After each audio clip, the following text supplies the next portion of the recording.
বাংলাদেশ খেলাফত মজলিসের মোহতারাম মহাসচিব মাওলানা মাহমুদুল হক, বাংলাদেশ খেলাফত মজলিস, যুব মজলিস কেন্দ্রীয় নেতৃবৃন্দ, খেলাফত ছাত্র মজলিসের নেতৃবৃন্দ, আমার আত্মার আত্মীয় বাংলাদেশ খেলাফত ছাত্র মজলিসের উপস্থিত সাথী ভাই ও বন্ধুগণ, আমি বলতে চাই এই শাহবাগের মাটি গাদ্দারি করে না। এই শাহবাগে 2013 সালে আমি সিনেমিনি খেলার জন্য গণজাগরণ মঞ্চ তৈরি করেছিল। তারা একটা ভিন্ন এজেন্ডা নিয়ে সেদিন রাস্তায় নেমেছিল। আজকে তাদের হাদিস খুঁজে বাংলাদেশে পাওয়া যাবে না।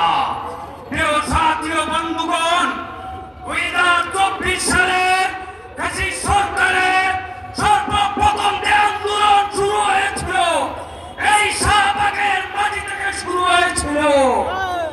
আগামী দিনে যদি কোন স্বৈরাচার মাথা উঁচু করে দাঁড়াতে চায়, শাহবাগের এই মাটি থেকে তাদের বিরুদ্ধে আন্দোলন শুরু হবে। আমরা বিগত 15 বছর খেলাফত ছাত্র মজলিস, যুব মজলিস বিভিন্নভাবে চেষ্টা করেছি শাহবাগে আমাদেরকে আন্দোলন করার স্পেস দেওয়ার জন্য। বিগত সরকার আমাদেরকে সুযোগ থেকে বঞ্চিত করা হয়েছে। আজকে আমরা শাহবাগের ময়দানে নেমেছি।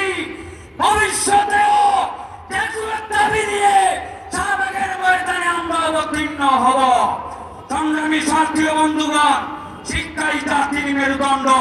বিগত সরকার এই শিক্ষার জাতীয় মেরুদণ্ডকে ভেঙে খান করে দিয়েছে। শিক্ষার ক্ষেত্রে ইসলামী শিক্ষাকে বাধ্যতামূলকভাবে বিতরণের সকল প্রচেষ্টা অব্যাহত রেখেছিল, কিন্তু সফল হতে পারে নাই। আজকে সমাজের বিভিন্ন স্তরে সংস্কার চলছে।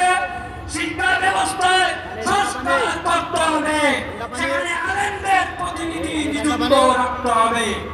গতকালকে ঢাকা বিশ্ববিদ্যালয়ে একটি মর্মান্তিক হত্যা ঘটনা ঘটেছে, তার তীব্র নিন্দা প্রতিবাদ জানাচ্ছি। বিগত 15 বছরে সারা দেশে যত ছাত্র হত্যা হয়েছে, সকল ছাত্র হত্যাকাণ্ডের বিচার করতে হবে। সংগ্রামী সাথী ও বন্ধুগণ, সাবেক প্রধানমন্ত্রী বলেছিলেন চুপ করে তিনি বাংলাদেশে ঢুকে যাবেন। আমি বলতে চাই, চুপ করে বাংলাদেশ থেকে যারা ভারতে ঢুকতে চেয়েছিলেন তাদেরকে এদেশের ছাত্র জনতা আটক করেছে। শেখ হাসিনা, আপনিও যদি ঢুকতে চান, ছাত্র জনতা আপনাকে রেহাই দেবে না। আপনি সাহস করবেন না। সময় হলে বাংলাদেশের জনগণ আপনাকে ফিরিয়ে আনবে। আগামী দিনের সকল আন্দোলন সংগ্রামে খেলাফত ছাত্র মজলিস সংগ্রামী ভূমিকা রাখা উদাত্ত আহ্বান রেখে আমরা বক্তব্য শেষ করছি। নাসরুম মিনাল্লাহি ফাতহুল কারীম।